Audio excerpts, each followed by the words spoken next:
没见过你啊。之前那位李管家呢？李管家是我的舅舅，他身体不适回老家了。诸位叫我阿宁便是。初来乍到，若是招待不周，还请海涵。你这一来啊，给这老气横秋的宅子增添了几分美丽动人的气息呀！哈哈哈哈！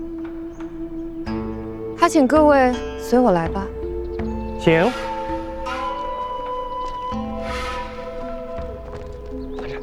走。好久没来。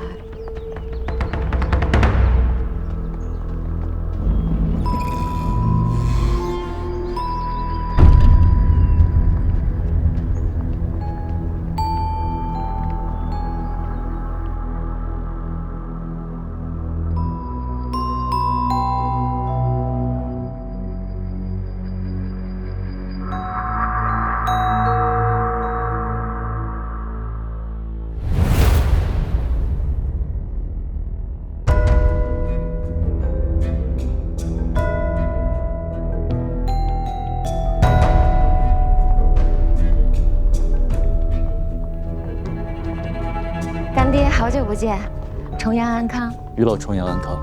李兄，重阳安康啊！重阳安康，重阳安康，重阳安康。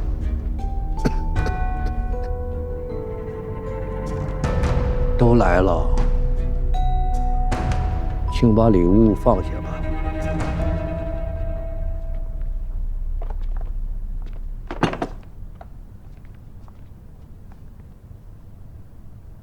于老，重阳安康。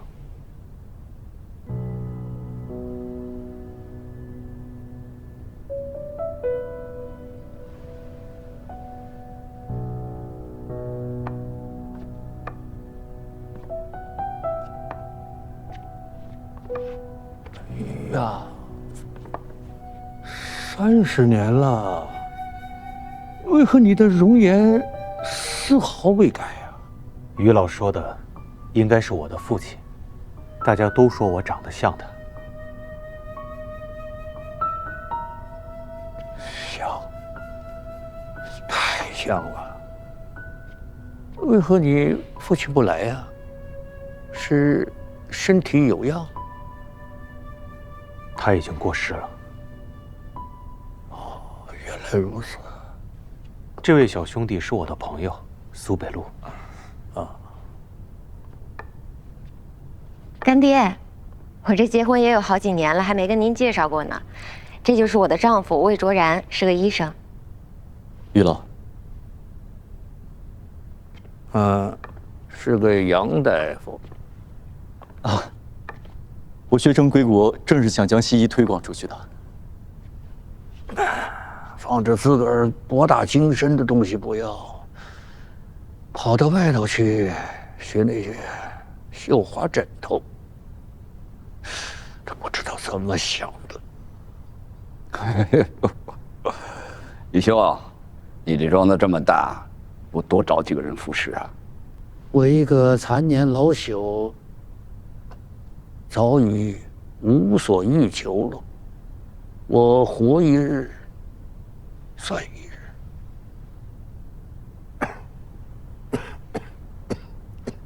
老爷，按照规矩，第一件事应该要带着客人们去参观藏品阁的。对对对，于老的藏品阁天下闻名，我们兄弟俩也好久没进去了。我跟你们说啊，想当年那可是宾客如云，人山人海，热闹。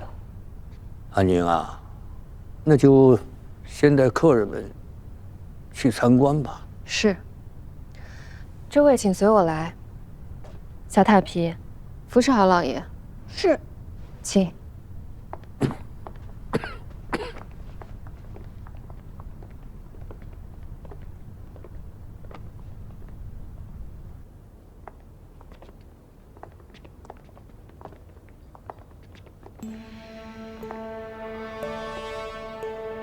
我听说于老为人坦荡，可如今这里多了这么多看守，这不像他的做派。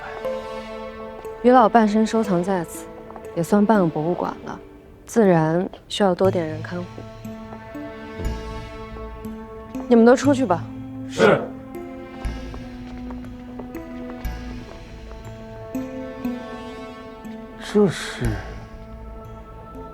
这是青铜盘龙纹鼎，老爷收藏了半辈子，最近几年他才拿出来的。阿宁管家还真是个行家，刚到禹庄，就对于老收藏多年的藏品这么了解。没想到私人收藏里也能有这种等级的宝物，真是太幸运了。真是开眼界了。还请各位自行参观。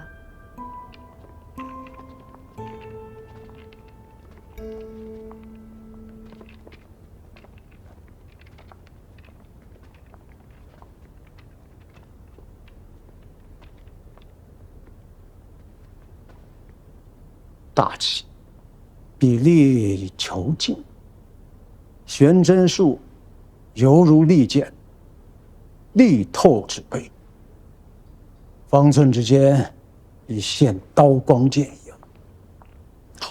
说起刀光剑影，兄长为何不爱收金？转折处藏锋，漏锋运转提钝，致瘦而不失其肉，也颇有美感。可惜徽宗文弱误国，不中用，其实虚也，不值一看。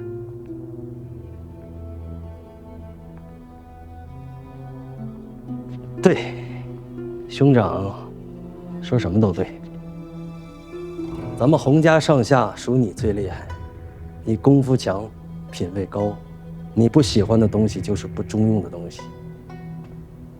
怎么阴阳怪气的？嫌不中用的东西没有用，又想让不中用的东西去给你赚钱，最后只能是砸了招牌，折了租金。说要什么买地办女子游泳班，最后不还是我去求人借钱？反正功劳都是你的，有苦吃的时候，你就一定会分弟弟大半。你懂什么？管好自己。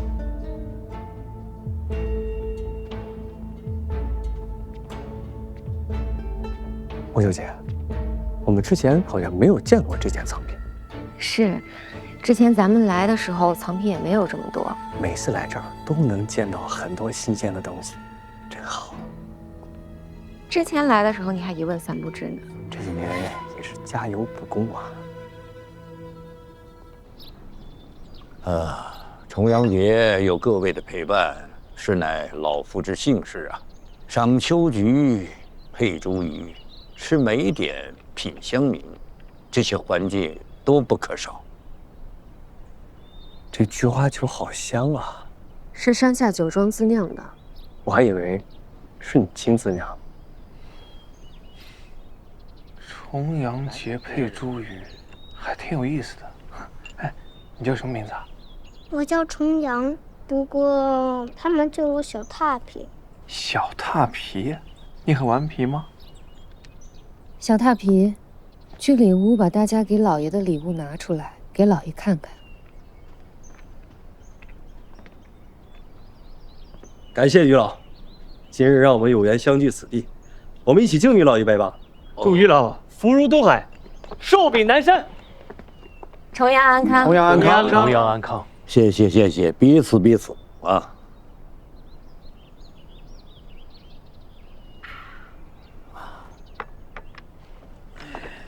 我也不会别的，就给干爹献唱一曲，也给在座的各位助助兴。好啊。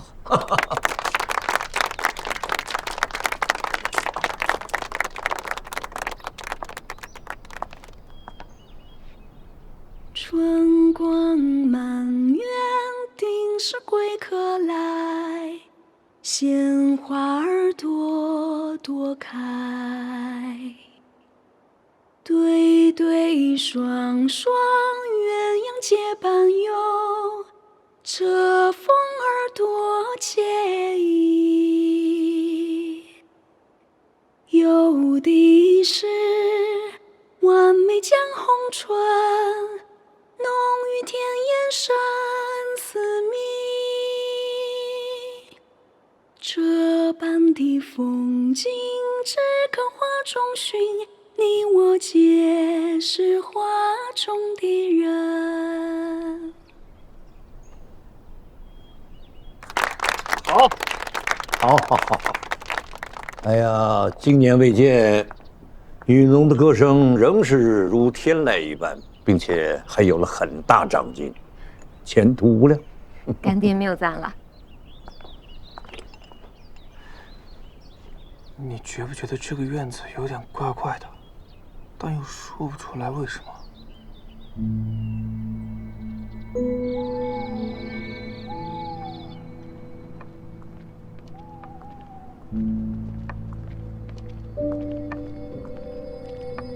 大家看来意犹未尽呐，老夫也准备了一个节目，希望跟大家一同赏玩。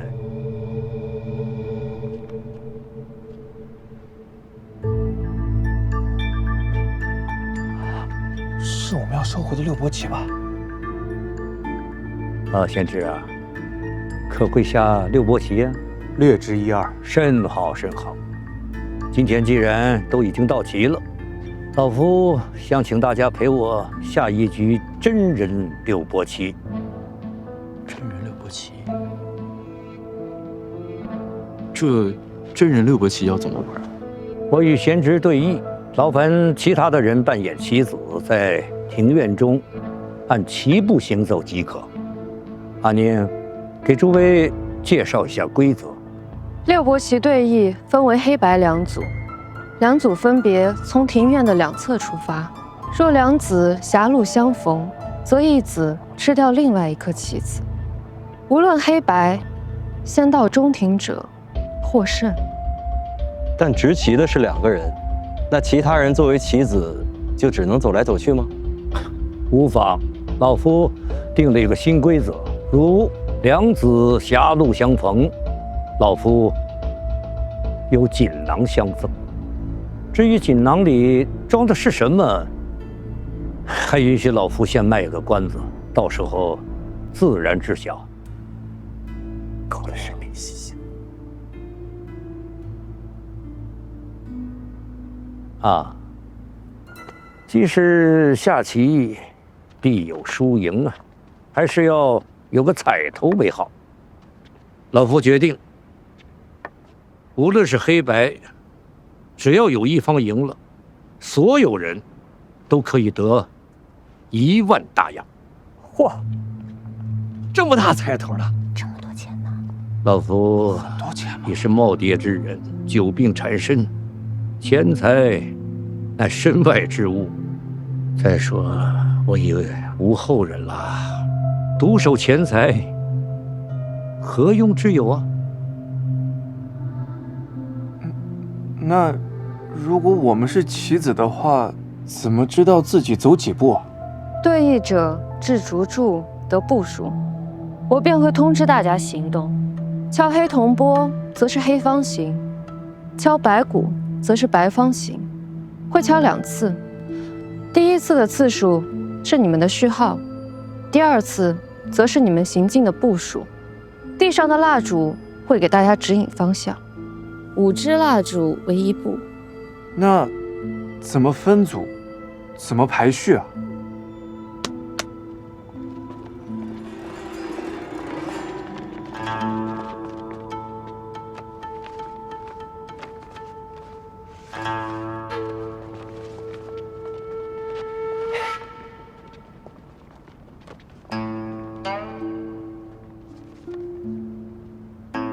拿到黑牌者，请站这边；拿到白牌的，站到另一侧。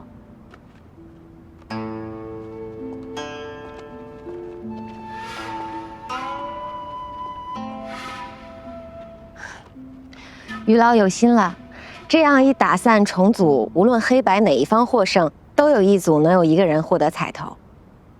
多谢于老，实在是慷慨之举啊！那就请大家将自己的名字写在棋子上吧。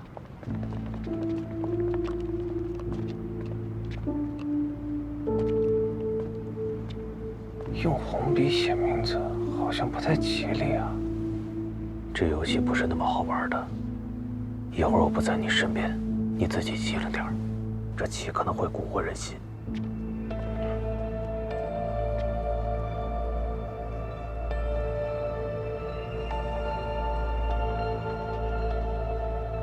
哎，这白棋似乎还少一人。我也想玩，可以吗？可以呀，但是名字就不用写了。苏先生、吴小姐、洪二爷、潘公子，你们是黑棋，便跟我来；剩下的白棋就跟着小踏皮去准备几颗。大家记住，要仔细听我的指令，千万不要走错部署了。去吧，走吧。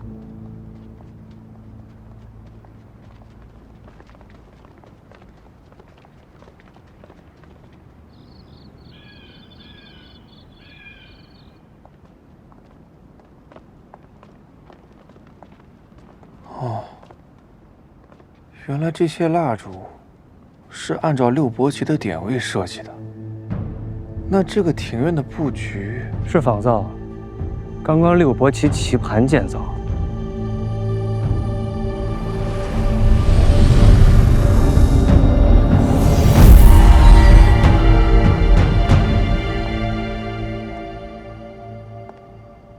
潘公子好眼力，这么大的雨庄，你天天只陪于老一个人，不会觉得闷吗？安宁姑娘，如果什么时候想进城散散心，可以随时找我。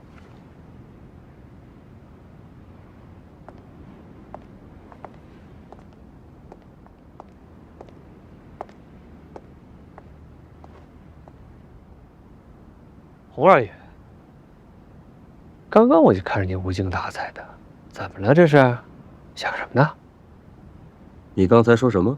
我说打起精神来，别拖累我们。要是拿不到奖金，唯你是问。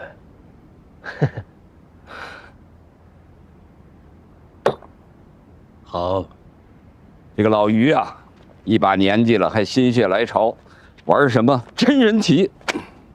这不是让我们在这儿陪他办过家家玩吗？我们随便走一走就能拿到钱，就当哄于老开心了嘛。是啊，于老也不容易，毕竟是苦苦伶仃，哪像潘老爷您父慈子孝。哎，潘老爷，接着不说话。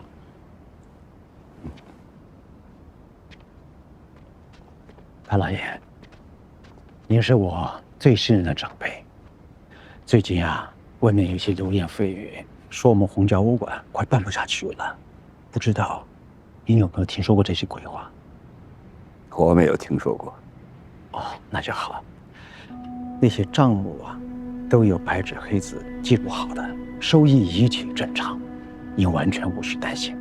至于那些谣言，一定是对家武馆的人放出来的，想传到您的耳朵里，让您撤资。那就好。潘老爷，至于女子游泳班，我会考虑的。哎，好好好。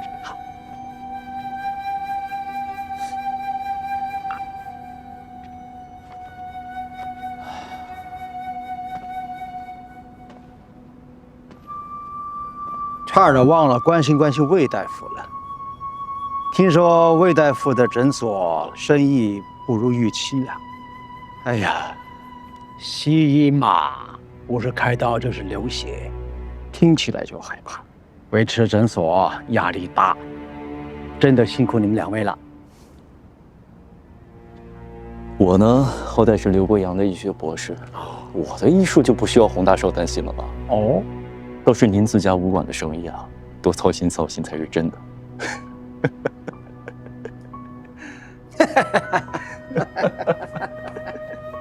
哎呀，西方新的思维方式的确了不起，男女平等，谁养谁都不重要。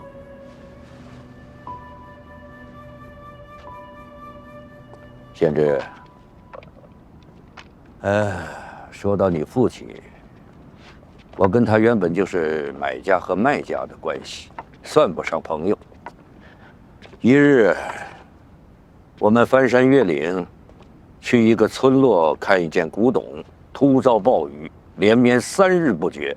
好在我是个骑士，走哪儿我会随身带上一副旗。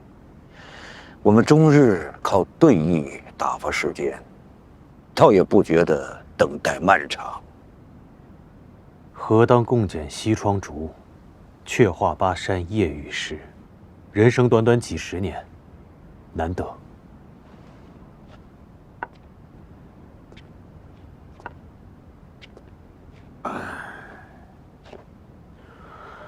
于老，实不相瞒，这六伯与我十分重要。这局棋，若我赢了，于老可否把这六伯让给我？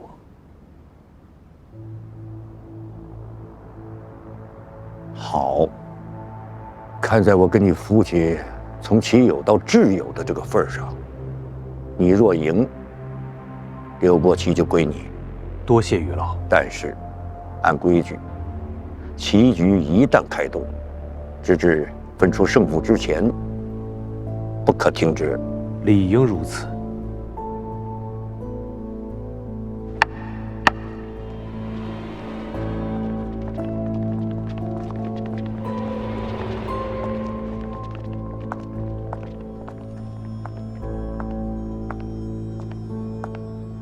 于老，一切准备就绪，咱们就开始吧。你是客人，你先治。好。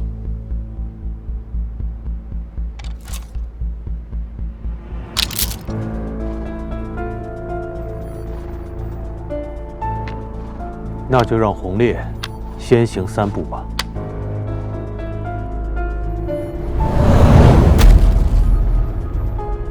白棋2号行3步。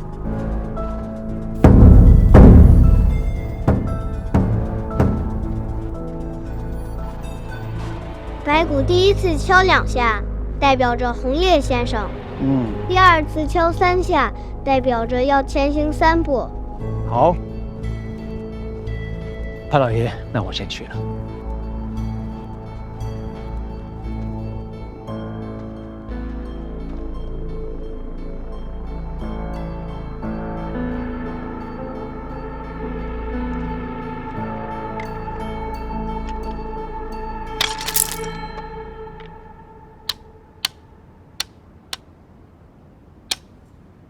黑棋2号行5步。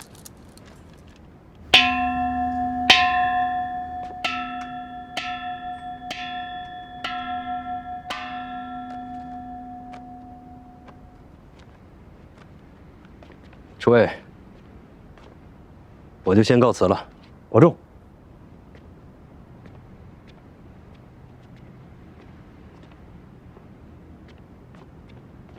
吴小姐，是有心事吗？没有，我就是突然想到，这重阳节，不正好是秀云的生辰吗？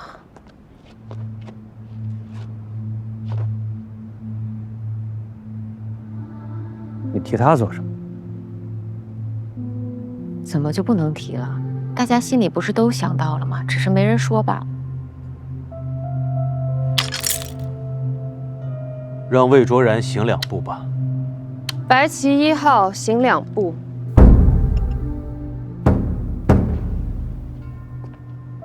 潘老爷，那我先过去了。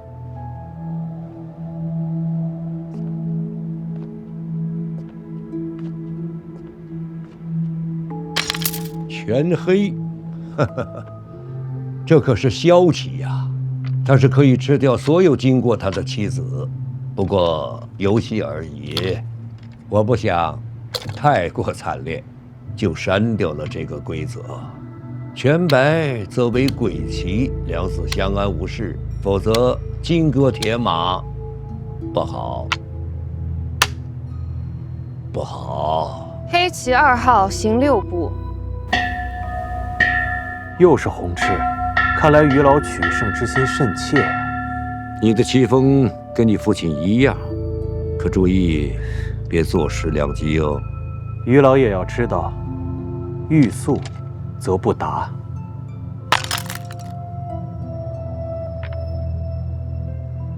那就让小孩先行一步吧。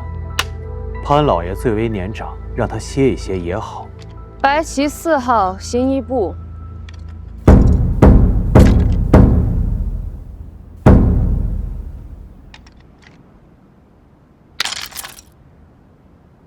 让你的朋友也走一步，别闲着。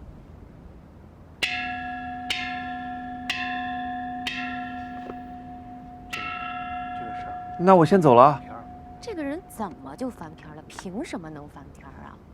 大家都已经说好了，你是拿你自己当好人了是吗？你干了什么事，你心里是一点都不清楚啊？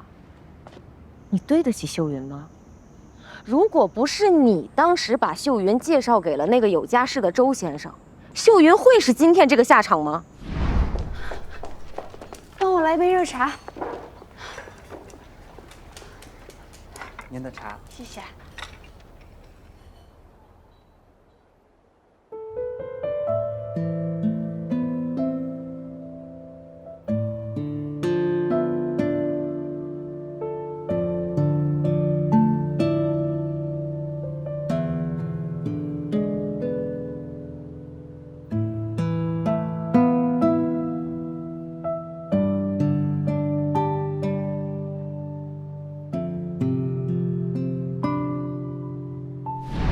说了多少次了，不是我要介绍。再说了，当时你在哪儿？你跟你的魏先生正如胶似漆呢。你脑海里还有你的好朋友秀云吗？要是早几日离开，早几日，一切都不同了。什么早几日？我听不懂。你先拉的皮条，现在什么意思？怪我是吗？跟你说不明白。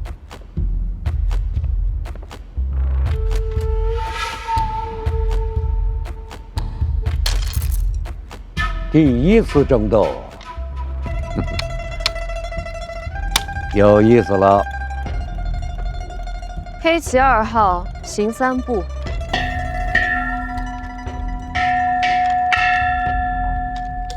阿宁啊，速去把锦囊献上。在下有一疑问，于老，请讲。为何要将这庭院设计成棋盘模样？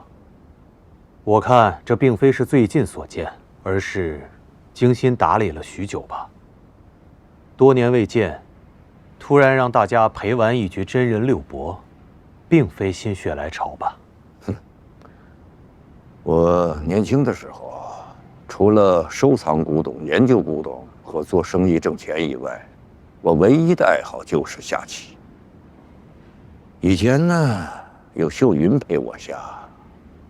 可现如今，我风烛残年，苟活于世，谁与我对弈呀？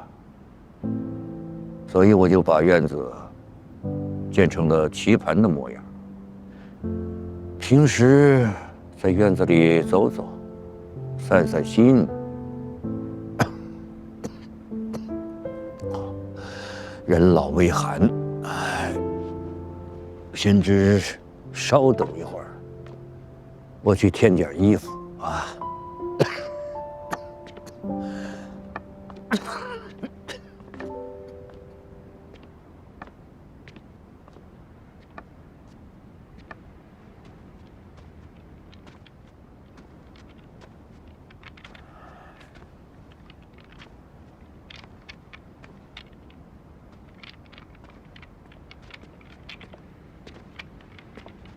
哥，我们居然到了同一席位，接下来要怎么玩啊？应该是一方吃掉另一方，被吃掉的那一方下场休息了吧？哦，那锦囊又是怎么回事？二位，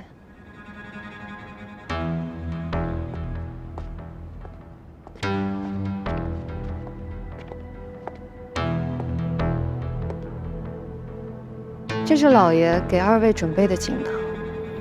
这是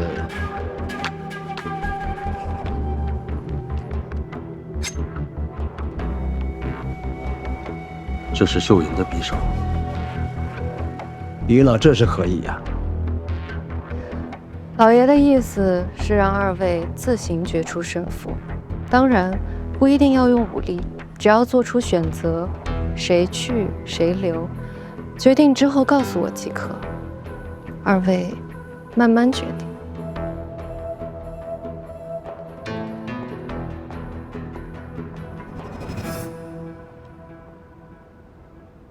你先下去吧。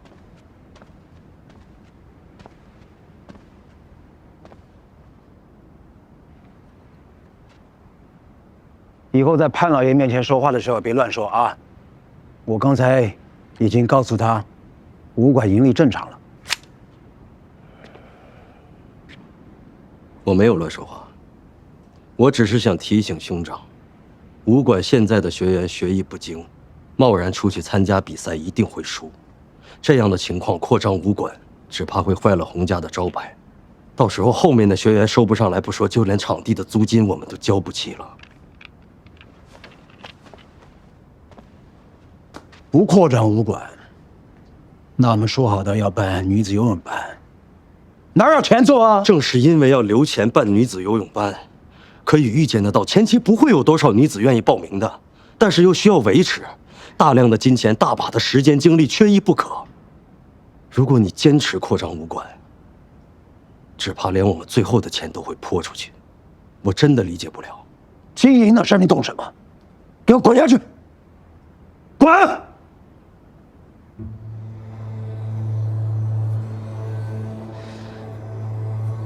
一直以来，我都只是你的陪衬，你早就理所当然了，是吧？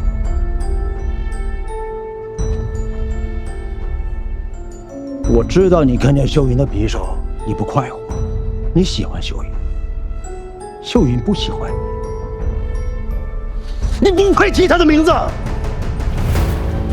当年要不是你为了巴结潘老爷，硬生生把我从秀云身边拉走，他就不会遇见那个姓周的，也就不会开始那段孽缘。我巴结潘老爷为了我自己吗？事实就是秀云根本就不爱你，承认那个现实，有这么难吗？你闭嘴！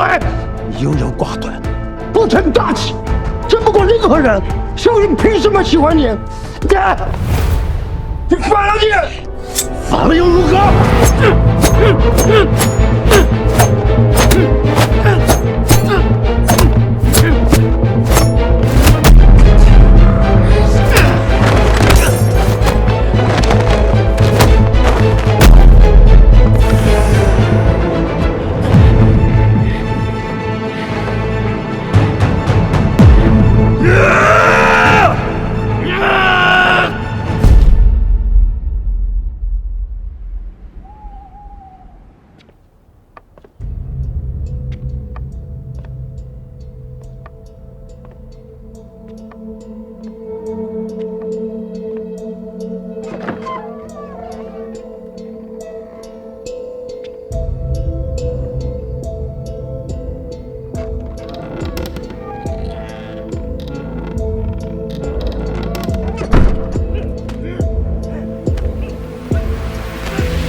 先生，恭喜先生，黑白两子已分出胜负，您的白棋并未被黑棋吃掉，被吃掉的是黑棋。黑棋？刚刚发生了什么？我要去看看。恐怕不行，于老专门嘱咐过，雨庄庭院地形复杂，若是不熟悉的人去，恐怕会迷路。您还是坐在此地完成棋局，之后再好好游览一番。于老的锦囊里装的是什么？不过是一些让大家更加投入棋局的小物件，为这盘棋局更添一份精彩。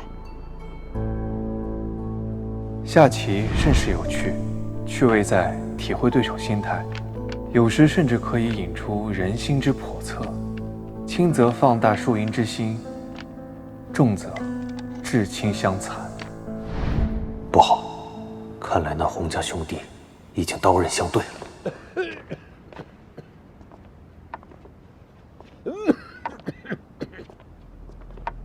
重阳佳节，登高望远，殊不知最苦的是遍插茱萸少一人呐。遍插茱萸少一人，于老这是何意？天知啊，刚才天一耽误了一点时间，抱歉啊。我们继续。哦，黑旗竟被反杀，无妨，无妨。两子相遇，向来都是后子吃前子，可你却用锦囊让他们决定黑白子的去留。刚刚庭院里传来厮杀之声，我们不应该先暂停棋局去看看吗？老夫在开局的时候就说道，未分出胜负之前，不可停止。那要是关乎生死呢？贤侄啊，我让你来禹庄是看在你父亲的份上，若是你到了人家主人家，随意改变人家的规则，那就莫怪主人对客人无礼了。敢问于老，您这又是什么待客之道？我只是尊重神圣的棋规罢了。贤侄，行。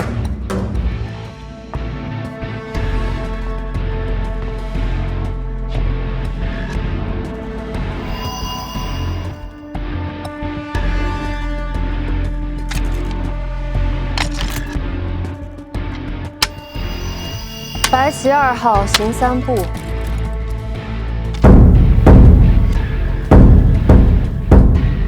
你是想让白棋快点赢，好结束这盘棋是吗？老夫今天是棋逢对手啊，我还真舍不得这么快就结束。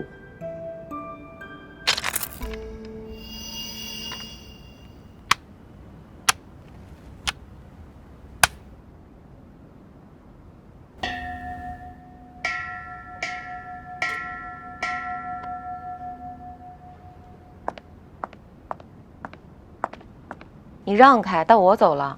把话说清楚。什么叫我拉皮条，我出卖秀玉？我告诉你，我就是穷死、饿死，我也不会干伤天害理的事儿。穷死、饿死，穷死、饿死，哪轮得到您啊？您什么家底儿啊？就算你把家财散尽了，你还有个好爹呢，潘老会给你擦屁股的大少爷。我爸帮不帮我另当别论，但我不会让女人帮我。什么意思？无大名姓，嫁了人了，还出来抛头露脸呢。说好听点叫重返舞台，但凡明眼人都知道，你是为了养那个姓魏的空心老官。你再说一遍。我说，我是心疼你。用你心疼吗？大家明面上不说，背地里都笑话你呢。吴小姐，别真把自己当角儿了。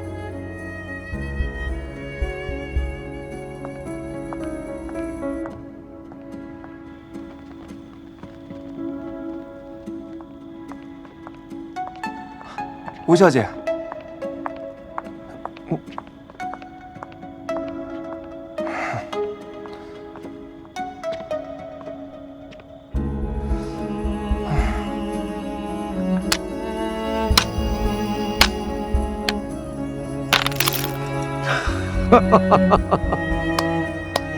这棋有意思了。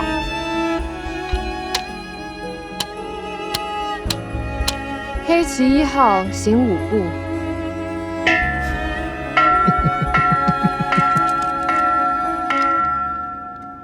但愿那对夫妻真如表面那么恩爱。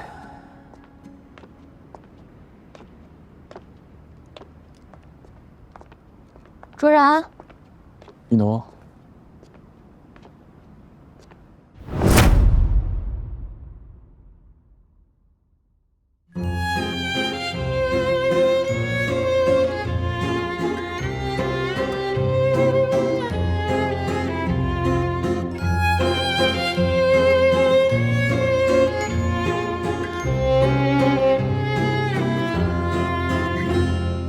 烛光摇晃，窗前树影，铜镜映照，要送走的佳音。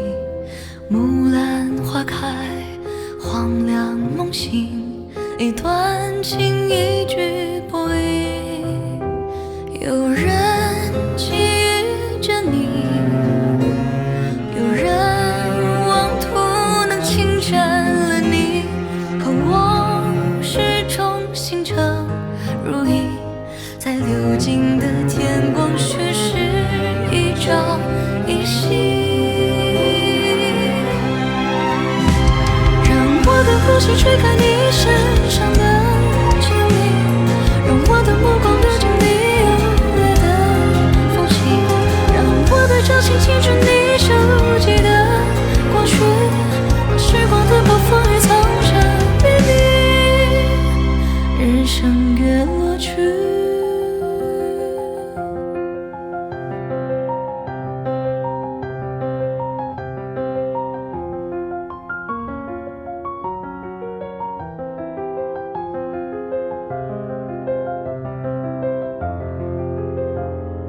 烛光摇晃，窗前树影，铜镜映照，要送走的佳音。木兰花开，黄粱梦醒，一段情，一句薄语。有人觊觎着你，有人妄图能侵占了你，可我始终心诚如一，在流尽的天光虚实，一朝一夕。让我的呼吸吹干你